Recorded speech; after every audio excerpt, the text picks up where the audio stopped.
क्या छोड़िए, जैसे भी हैं है तो हमारे पति। हम जिंदगी भर कोशिश करते रहेंगे। कभी तो होगा जब उन्हें हमारी बात समझ आ जाएगी। दीदी आपने दवाई ले ली? ले ली।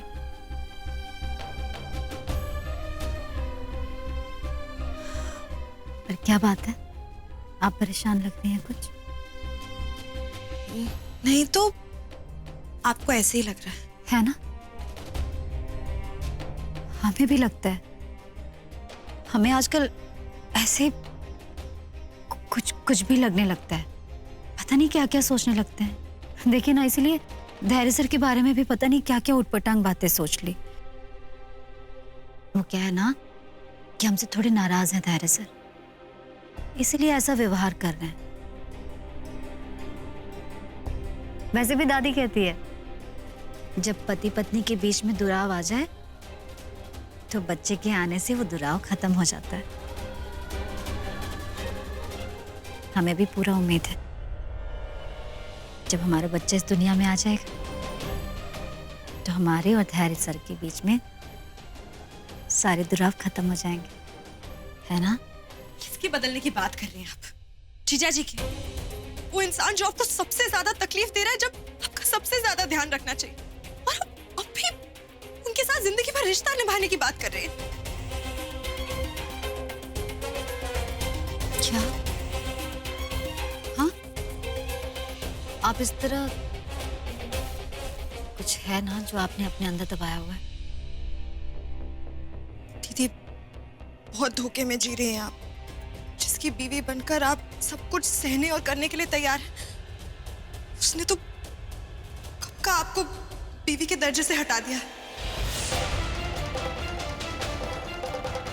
कैसी बात कर रही हैं? माना धैर्य सर हमसे गुस्सा है इसीलिए ऐसा कर रहे हैं हमारे साथ, पर इसका मतलब ये थोड़ी ना है कि वो आप भी ना कुछ भी सोच रहे हैं। ऐसा कुछ नहीं है। देखिएगा, बच्चा होते ही सब ठीक हो जाएगा। दीदी आप बहुत भूली हैं। मतलब जीजा जी ने आपको इस घर में बच्चे के लिए रखा है। उन्होंने तो धोखे से आपसे तलाक के पेपर साइन करवा लिए।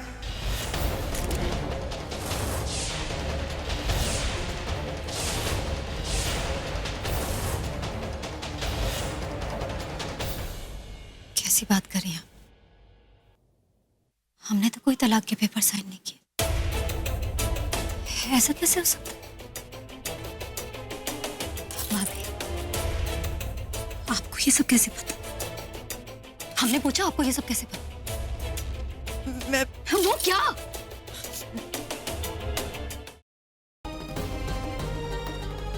बचपन से आज तक हमारे बीच जो कुछ भी हुआ, हमें बहुत शिकायतें रही तुमसे, लेकिन फिर भी दिल के किसी कोने में तुम्हारे लिए वो प्यार जिंदा था। और अब सब खत्म हो गया सागर, सब खत्म हो गया। सुना तुमने? तुम्हारे लिए हमारे दिल में उस प्यार ने दम तोड़ दिया। आज अब हमारे दिल में तुम्हारे लिए सिर्फ नफरत ही नफरत है और कुछ नहीं है। अरे बेटे, तुम्हारा दिमाग खराब हो गया? बिना डॉक्टर साहब से पूछे तुमने दवा कैसे दे दी? ये क्या कर रहे हो बेटा? तुम्हें पता है कि वो माँ बनने वाली है, और इस तरह से कोई उल्टी सीधी दवाई दे दोगे तो लेने के देने पड़ सकते हैं बेटा। आप लोग परेशान मत होइए, अब टेंशन वाली कोई बात नहीं।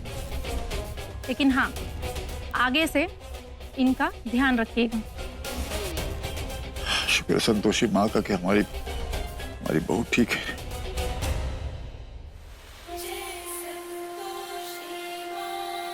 मटके से टकराया और मटके को ही कोस रहा है कि चोट लग गई, चोट लग गई।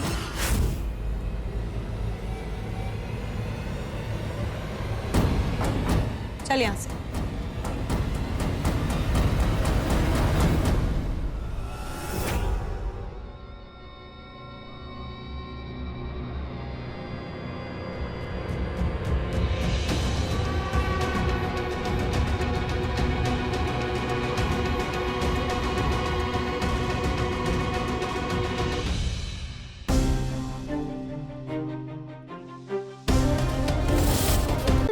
कभी कभी हम असाब पर बैठ सकते हैं? देखो पगली, ऐसा है कि वो तो हमने मजबूरी में, मतलब उस गुंडा मलमलूका के चक्कर में तुम्हें शाप पे बिठा दिया था, लेकिन अब वो पकड़ा गया है, इसलिए ख्याल अपने मन से निकाल दो। और वैसे भी तुम घर की लक्ष्मी हो, घर की लक्ष्मी हमेशा घर में ही अच्छी लगती है, हम शाप पे अच्छे लगते हैं। ठीक है पगली? चलो अब इतना ही काफी है, शाम को कुछ और बढ़िया सा बना लेना, ठीक है? हम आते हैं।